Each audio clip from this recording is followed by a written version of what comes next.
Hello all, welcome to కథ చెప్పన. ఈరోజు మనం చెప్పుకోబోయే కథ తప్పించుకుంటే తప్పే.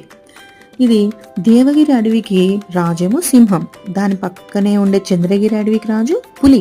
ఇవి రెండు చాలా ఫ్రెండ్లీగా ఉండేవన్నమాట.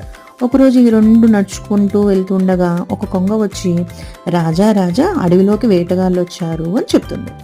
అప్పుడు పులి మాత్రం, మిత్రమా దీని గురించి ఎందుకు ఇంతలా ఆలోచిస్తున్నావు, వాళ్ళకి కనిపించకుండా పారిపోతే సరిపోతుంది కదా అంటుంది.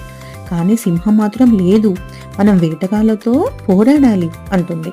అంతలోనే వేటగాళ్ళు వాళ్ళు ఇతర ఆయుధాలు తీసుకొని వచ్చేశారు. సింహం ఒక్కసారిగా వాళ్ళ మీద పడి దాడి చేసింది.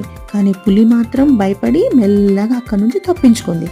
ఇక సింహం ఆ వేటగాళ్ళతో బాగా పోరాడి వాళ్ళని పారిపోయేలా చేస్తుంది.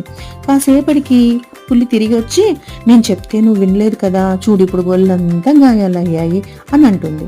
అప్పుడు సింహం చిన్నగా నవ్వి, ఏదైనా సమస్య వచ్చినప్పుడు దాని నుంచి తప్పించుకోవడం సరైన పద్ధతి కాదు, ఇంకెక్కడైనా మళ్ళీ ఇలాంటి ఇబ్బందే వచ్చినప్పుడు మనకు తప్పించుకోలేము కదా, సమస్యలను ధైర్యంగా ఎదుర్కోవాలి, అంతేకాని అప్పటికి మాత్రమే తప్పించుకుంటే సరిపోదు అని చెప్తుంది. అప్పుడు పులి, అవును మిత్రమా, నువ్వు చెప్పింది కూడా నిజమే, పరిగెత్తడం బాగా వచ్చు కాబట్టి తప్పించుకుంటే సరిపోయింది అనుకున్నాను.